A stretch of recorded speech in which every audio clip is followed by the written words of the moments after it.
음.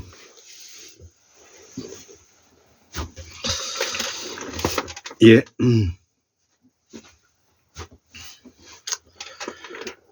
예, 오늘은 2024년 1월 14일, 음력으로는 12월 4일이 되겠습니다. 오늘은 일요일이죠.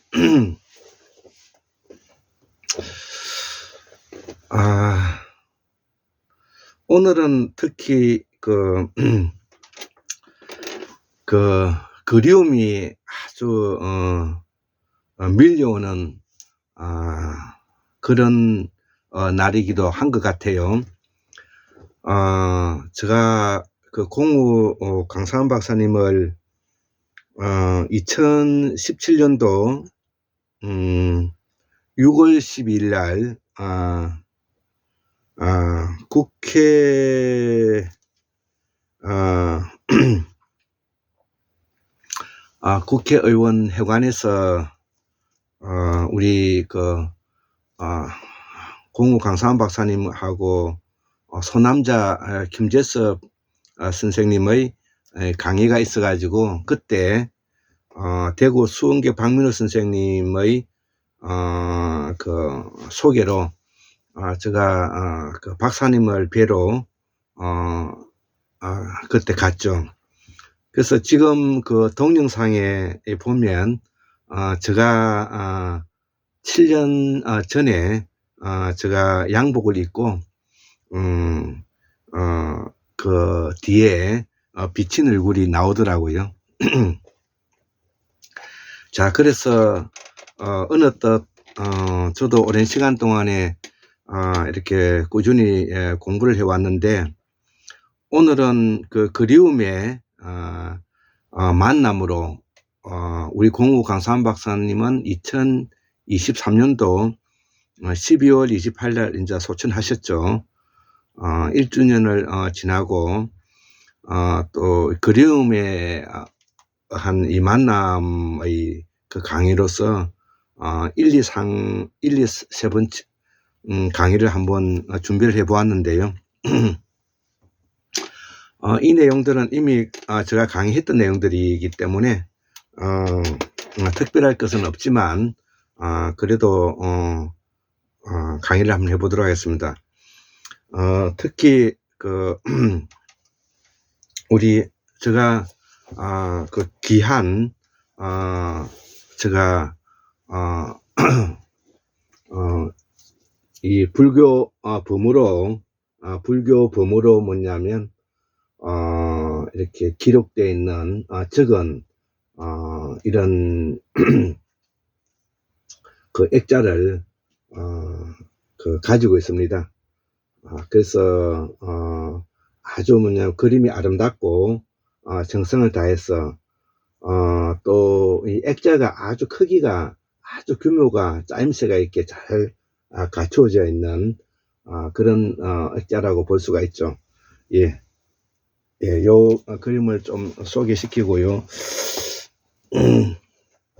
그래서 그 그림 속에 광명진은이라고 이제 되어 있는데 우리가 광명의 우리가 그 제석 환인이지 않습니까?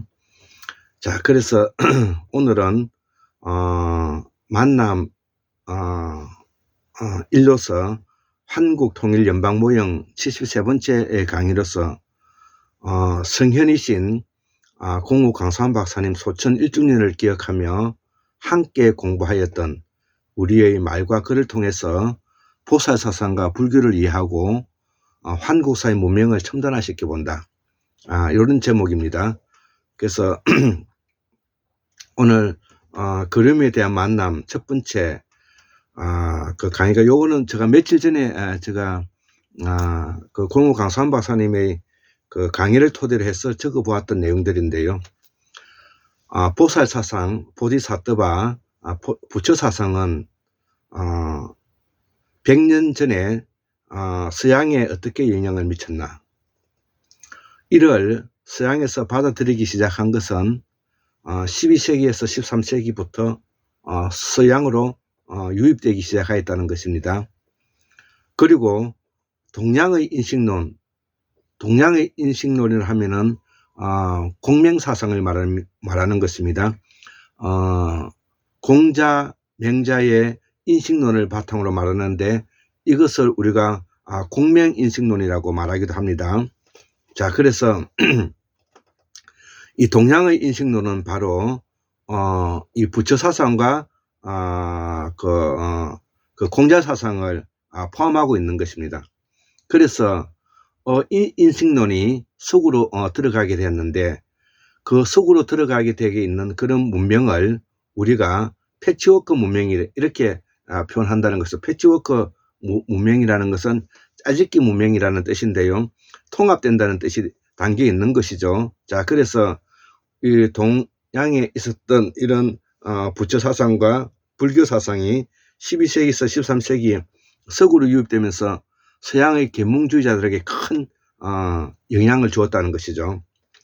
이를 본격적으로 연구한 시기가 17세기 후반부터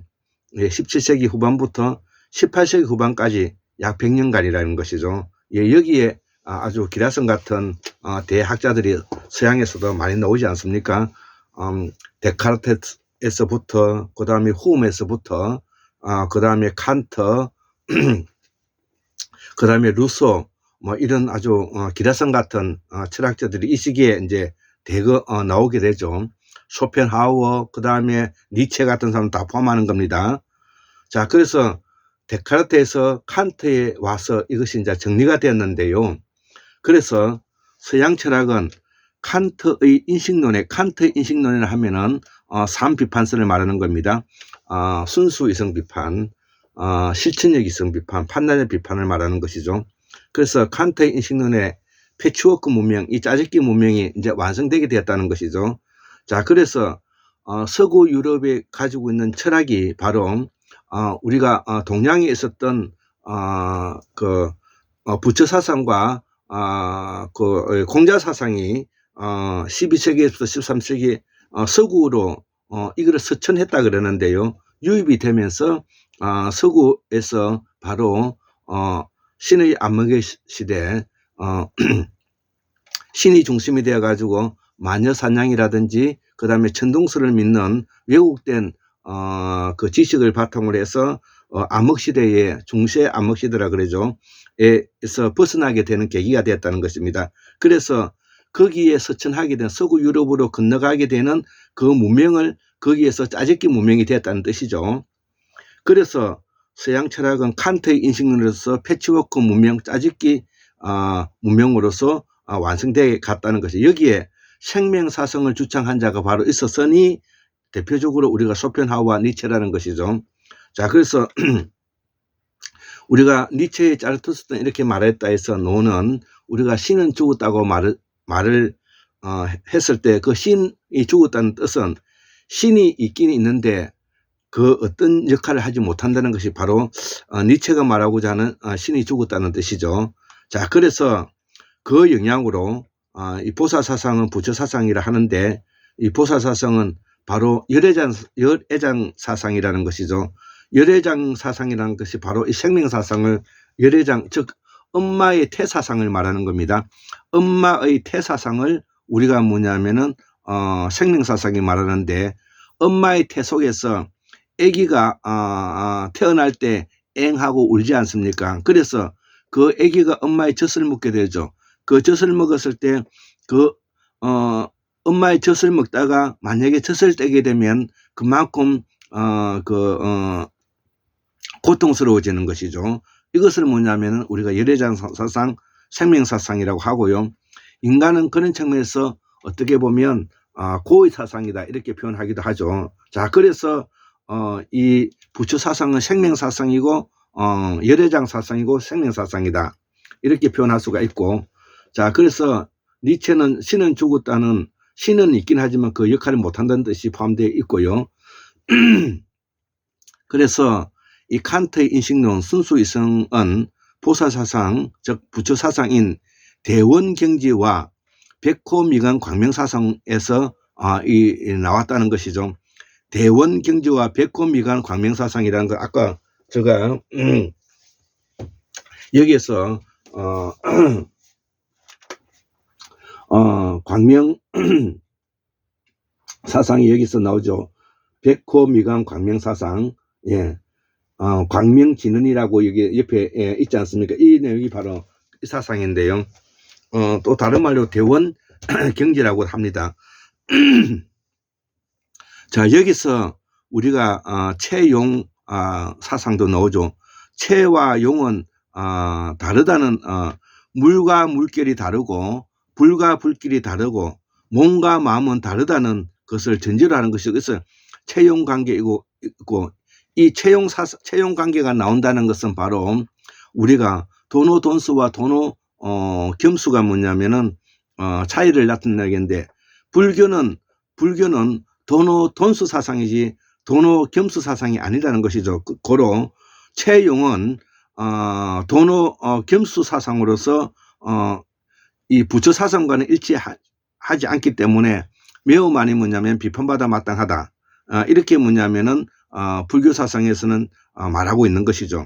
자, 그래서 여기서 말하는 이 채는 마음인데요. 이 마음이 바로 열애장 사상이라는 것이죠. 자, 열애장 사상, 아까 생명 사상이라고 하죠. 엄마의 태 사상에 포대할 때 포도 뭐냐면은 바로 그 애기집에 사여져 있는 포대를 뭐냐면은 우리가 말하는 것입니다. 자, 그래서 이 사상은 서양에는 없는 사상이라는 것이죠. 서양에는 원래 없었던 사상인 것입니다. 자, 여기서 바로 우리가 쇼펜하우어와 니체가 생명사상으로 크게 받아들였다는 것입니다.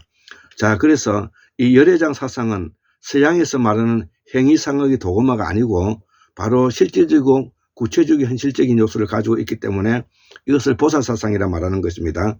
초현실적이고 초자연적인 요소를 가지고 있는 것이 이게 보살사상인데 고로 이 부처사상은 보살사상이다 이렇게 표현해도 틀린 것이 아니죠. 자, 그래서 이 서양 종교는 바로 가상적이고 추상적이고 상상적인 요소를 가지고 있기 때문에 있지도 않는 것을 있다고 믿는 사상이죠. 있지도 않는 것을 있다고 믿는 사상인데 그 있지도 않는 것을 있다고 믿는 사유하는 힘 그 자체가 바로 인간이 존재하는 이유라는 것이죠. 이게 데카르트가 유명한 나는 생각한다 고로 존재한다는 말이 바로 그 말이죠. 자, 그래서 데카르트가 말하기를 우리가 가지고 생각하는 사유에 많이 존재하고 객관적인 사실에 대해서 우리가 인식할 수 있는 것들, 형상할 수 있는 것들은 그것은 뭐냐면은 규범 지을 수 없다. 특정 지을 수 없다. 그리고 뭐냐면 그거를 확인할 길이 없다. 고로 오로지 존재한다는 것은 내가 생각하고 있는 그 자체 그것만이 뭐냐면은 존재 이유를 찾을 수 있다. 그렇기 때문에 인간에게는 가상적이고 상상적이고 추상적인 요소를 생각하는 힘이 있죠.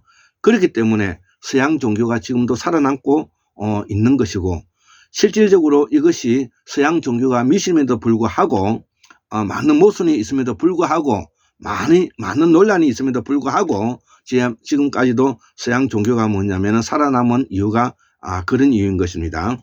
자, 그래서 우리는 앞으로 이런 부분을 좀 더 하느님과 인간, 채와 용 관계 이런 거의 관계를 좀 더 논리적으로 명확히 하면서 우리가 공부를 해가야만이 우리가 믿음에 대한 신앙이 미신화되지 않는다.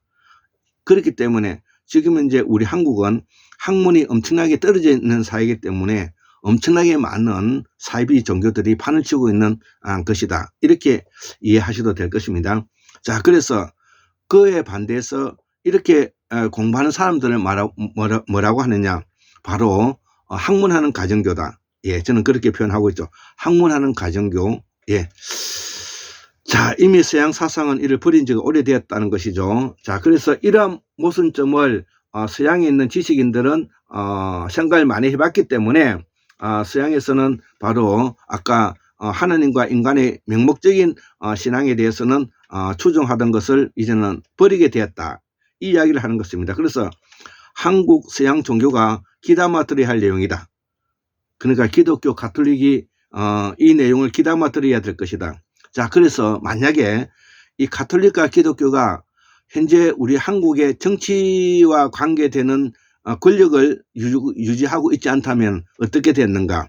바로 기성 종교라 하더라도 권력과 멀어지게 되면 그 종교는 지금 현재 우리가 알고 있는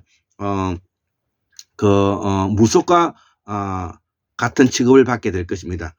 즉 다시 말하면 가톨릭과 기독교가 권력과 서로 밀착되어 있기 때문에 가톨릭과 기독교는 권력자다 이렇게 우리가 받아들일 수도 있는 것입니다.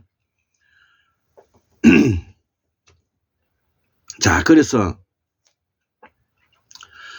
우리 도올 김용호 선생님이 공격받는 이유도 여기에 있고요. 보살사상과 부처사상에서 이 아까 말하는 이 고는 즉 애기가 뭐냐면 젖을 뗐을 때 그 비통한 슬픔, 이것이 이제 번뇌라고 말하는데 이 고가 번뇌가 라기보다는 이 고는 바로 아까 애라는 것입니다. 여기 이제 공호 강산 박사님이 이야기하는 이 설명이 이제 다른 것이죠. 그래서 이 고라는 것은 원래 인간에게 가지고 태어나는 아까 애사상이라는 것이죠. 애사상. 어머니가 아기에게 젖을 뗐을 때 그 아기가 받아들이는 그 애사상 이라는, 그래서 이 고는 번뇌가 아니라는 뜻을 말하는 것입니다. 그래서 이 고는 뭐냐면은 산스크리트 두카라 그러는데, 두카, D-U-H-K-H-A, 두카라 그러는데 이 아기가 젖을 때 고통을 말한다 이거죠. 그래서 이 참기 어려운 상태를 말한다, 고라는 것은. 그래서 우리가 고제라는 말을 있지 않습니까? 고진멸도라는 말 우리가 불교 용어 중에서는 잘 알고 있지 않습니까? 그래서 이 고제라고 하는데요. 그러면 집제는 뭐냐면, 집제는 이제 아까 같이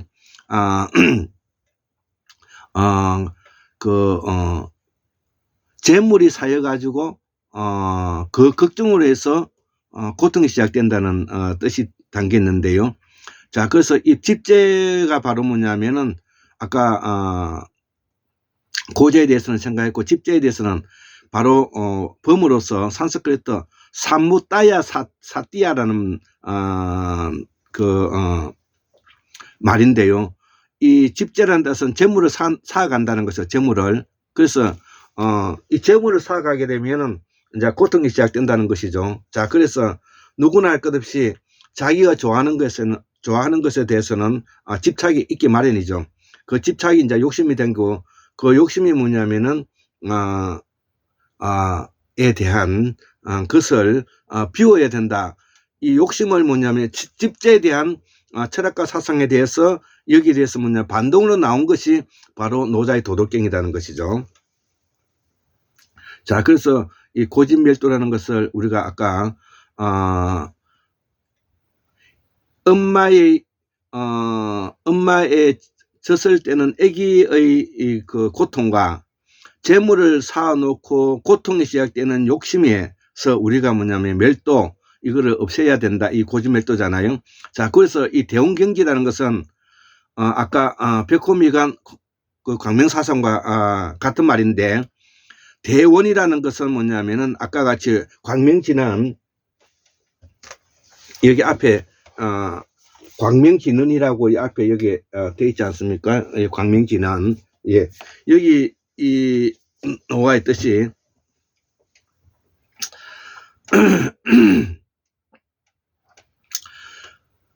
산스크리트로는 다르사 찌나따라, 다르사 찌나따라고 말하는데, 깨달음의 지혜, 대원경지는 깨달음의 지혜, 즉 광명, 또 불빛과 같다는 관계. 그래서 불교의 비로자니 불과 생각하면은 될 것입니다. 그래서 지금 이제 한국 불교도 부처 사상에서 비로자니 사상으로 뭐냐면은 전환되고 있지 않나, 저는 그렇게 생각합니다. 자, 그래서 그동안에 우리가 부처에 대한 우상화 그 행상에 대해서 이제 부처의 그 한계를 가지고 이제 뭐냐면은 원래 대원경지의 불교 사상의 바탕을 두고 있는 부처 사상으로 가는 보살 사상으로 가는 비로자니 불과 관계되고, 가고 있지 않나 저는 그렇게 지금 현재 느끼고 있습니다. 알고 있습니다. 그래서 한국 불교 석가에서 비로자니 불로 옮아가고 있다는 것이죠. 옮아가고 있다고 저는 생각을 합니다. 이것이 바로 남방 문화권에서 순다대로 순다 환해시대 때 가지고 있는 형상인 하르방가 할망인데, 이 하르방가 할망이 바로 하느님의 사상과 같은 것인데, 이게 바로 뭐냐면은 광명사상이라는 것이죠. 이것이 순다대로 순다 환해시대의 태양신 사상을 말하는데, 우리의 제석환인도, 제석환이라 하면 우리가 빙하기가 12,000년 전에 끝나고 난 다음에 한 3,000년 정도의 그는 숙련기간 속에서 광명시대를 열어가는 제석환해시대. 그 전은 뭐냐면은 방구환해시대로 말하고, 9,000년 전에 제석환해시대가 바로 우리가 고대사가 시작되는 시점이고, 그 고대사가 시작되는 시점이 바로 우리가 이 보사사상이 부처사상으로 뭐냐면 전환되어 가는 이런 어떤 그 영향을 주고 있다는 것이죠. 자, 그래서 우리의 제석환인도 이 말이고, 광명, 환, 우리가 한나라 한, 그 다음에 나라 한, 우리 한, 이 다 같은 조선칼때 이 다 같은 광명사상이라는 것입니다. 자, 그래서 백호미간 광명사상은 산스크리트로 우르나케사 뿌리아사라고 하는데, 우르나케사 뿌리아사라고 하는데 말이 있는데, 이 말도 같은 말이라는 것이죠. 아까 대원경지나 백호미간 광명사상은 다 같은 말이다. 즉 정리하면은 대원사상과 백호미간 그 광명사상은 인간에게는 기본적으로 내재적인 인간이 가지고 있는 순수한 이성, 즉 다시는 칸트가 이야기하고 있는 진이라든지 선악이라든지 미추라든지 이런 생각을 가질 수 있는 것이 원래 내재되어 있는 디폴트 되어 있다는 겁니다. 자, 그래서 이 말은 칸트의 순수이성과 관련이 있어 동서양을 공부하는 데 큰 도움이 된다. 칸트 순수이성 비판, 실천적 이성 비판, 판단력 비판이 그것이다. 인간에게는 원래부터 미간에, 머리에, 이마에 지혜가 원래 이게 전전두엽을 말하는 겁니다. 의학적으로 말하면 전전두엽을 말하는 겁니다. 원래 장착되어 있다는 뜻이다. 이것이 바로 보사사상이다. 보사사상은 제가 이야기했지만 태고사의 문명기인 10만 년에서 7만 년 사이에 약 3만 년 동안에 인간의 시각적 언어에서 언어적 사고를 시작하면서 인간의 전전두엽이 뭐냐면은 기억이 저장되면서, 그 기억이 저장되면서 이 미관에 아까 백호 미관 광명사상이 나타나고 대원경제에 이르게 되는 칸트가 말하는 순수이성 비판, 실천적 이성 비판, 판단적 비판이 가지고 있는 부분이 인간에게는 원래 가지고 있다는 것이죠. 그러니까 순수 이성 비판이나 불교의 이 사상이나 지금 똑같은 이야기를 하고 있는 겁니다. 이것이 바로 보사사상의 핵심이다. 이게. 자, 그래서 이 보사사상은 보디사떠바라 그랬죠. 본래, 본디, 우리 밑본자입니다. 사떠바, 생명이 태어난 본생사상이죠. 자, 그래서 부처사상은 바로 전신의 바로 보살이었다는 것이죠. 그래서 본생담이라는 말이 있지 않습니까? 자, 음차면 보리살타가 되고 우리는 줄여서 보살이라 말한다 이거죠. 그 뜻은 본생이고 우리는 모두 본생이다 이거죠. 자, 그래서 원래 보살은 대원경지를 가지고 있는 것이고, 구체적으로 설명하면 본디 생명의 근원지를 말한다는 것이죠. 본디 생명의 생명탄생지를 말한다는 것이죠. 그래서 경상도 말로 본래 그것에 태어난 그대로 내버려 둬야 된다는 뜻이 되는 것입니다. 그래서 이 보살사상은 실존주의가 되는 것이고요. 실존주의는 그러면 무엇이냐? 키에르케고르부터 사르트르에서 완성되어 가는 철학인데, 실존주의는 막스주의와 맥을 같이 하는 부분이 있는데요. 실존주의의 핵심은 두 가지로 요약되는 것입니다. 하나는 인간의 주체적 가치 의사결정권을 뭐냐면은 중요시 여긴다는 것. 인간의 주체적 의사결정권을 중요시 여긴다는 것. 두 번째는 뭐냐면 역사적 판단력 가치결정권을 중요시 여긴다는 것입니다. 역사적 판단력 가치결정을 중요시 여긴다. 이 두 가지를 실존주의의 핵심이 되는 것입니다. 라는 말을 우리 한국 문명학술에서 말하고 있다는 것이죠. 자, 키에르케고르스 사르트르가 말하는 실존은 바로 인간의 의식 주체적 결정권과 역사적 판단력 가치결정권을 원래 가지고 태어난다는 말이 된다. 그래서 영혼이라든지 영성, 정신, 실존은 다 같은 말이 되는 겁니다. 그래서 이 보살사상, 부처사상은 돈의 돈수이지 돈의 점수가 될 수 없다는 뜻이고요. 체형이 몸과 마음이 하나이듯이 물과 물격, 불과 불기는 하나이기 때문이다. 이를 관념적으로 완성한 서양 철학자가 해결인데요. 정반의 원리로서 변정법적으로 완전한 통일체의 집단주의 철학을 말하는 것인데, 여기는 서양 철학인 미신을 가지고 출발하기에 생명사상이 있을 리가 없다는 겁니다. 자, 여기는 생명사상이 없다. 자, 여기서 보살사상, 부처사상 위대함이 있고, 골장의학에서 말하는 인간의 뇌, 포유류의 뇌, 파충류의 뇌, 진화과정을 말하는, 그래서 이 골장의학에서 그 중요시 여기는 바로 파충류의 뇌, 포유류의 뇌, 인간의 뇌, 그 다음에 영성의 뇌, 이렇게 이제 전환되는데, 우리가 학문을 하는 데는 개념이 중요하기 때문에 이것을 꼭 기억해 두어야 될 것입니다. 그래서 이 추상의 뇌, 파충류의 뇌, 포유류의 뇌, 인간의 뇌, 추상의 뇌를 인간의 뇌에 포함시키면 정신이 되고 생명사상이 되고, 포함시키지 않으면 도구마가 되어 신이 된다. 이를 우리는 미신을 한다. 그래서 논리적으로 학문적으로 보면은 서양 종교는 미신이 되는 것입니다. 그래서 서양 종교는 기본적으로 학문이 발달되어야만이 그것을 이해할 수가 있는 것이고요. 그래서 동양의 불교가 생명을 대상으로 하고 공자의 철학과 사상이 인간의 인식론에 기초한다면, 서양 철학이 중세 신의 암흑기에 벗어난 것은 동양 인식론에서 종교개혁이 시작된 것이 때문에 그렇다. 그 정점에 지금 현재 정치제도로서 스위스 독일 정치제도가 있고요. 우리가 다시 패치워크 문명의 제도업이 필요하다. 자, 그래서 우리는 다시 뭐냐면은 서천했던 것이 서천에서 다시 와서 여기에 지금 현재 우리 최동석 인사조직연구소장님께서 성취 예측 모형으로서 새로운 스위스 독일 모델의 정치제도를 가져오고 철학을 가져와서 패치워크 문명을 가지고 있다는 것이죠. 그래서 한국문명학술의 연구인 저로서도 이 패치워크 문명을 받아들이면서 바로 구본 신참, 우리의 옛것을 근본을 하고 새로운 것을 받아들이는 구본 신참에 저는 바탕을 두고 있고, 그 구본 신참과 더불어서 신조랑주의, 그 다음에 대한 백성이나 대한제국, 예, 이런 것들이 뭐냐면은 지금 현재 우리 그 황태현 박사님께서 주장하고 있고, 앞에서 제가 강의를 해드렸습니다.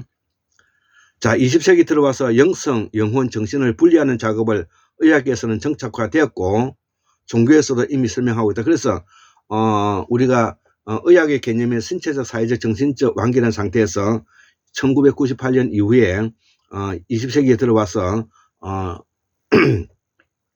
의학의 개념도 신체적, 사회적, 정신적 완결한 상태 플러스 영성이라는 것이 가미되었던 것입니다. 자, 그래서 이 종교가 궁극적으로 인간의 폭력성을 극도로 제어하는 관계인데, 종교라는 것은 인간이 가지고 있는 그 폭력성을 극도로 제한하는 것이 바로 이 종교인데, 이 극도로 종교를 제한하는 것이 인간이 가지고 있는 그 자율성과 자유를 짓밟는 관계로서 우리 한국의 사이비 종교들이 그 역할을 어마어마하게 뭐냐면은 사회에 지금 피폐화시키고 있다. 이걸 제가 말씀드리고 싶습니다. 종교가 신이 되어 군림하는 것은 인간이 어리석음으로 몰고 가는 척경이라는 말을 마지막으로 하면서 오늘 우리 그리움의 그 만남의 첫 번째 강으로서 한국통일연방모형 73번째 강의를 마치도록 하겠습니다. 74,143년 1961년 2024년 1월 14일 일요일 한국문명학술은 골장 김대수 올립니다. 예, 감사합니다.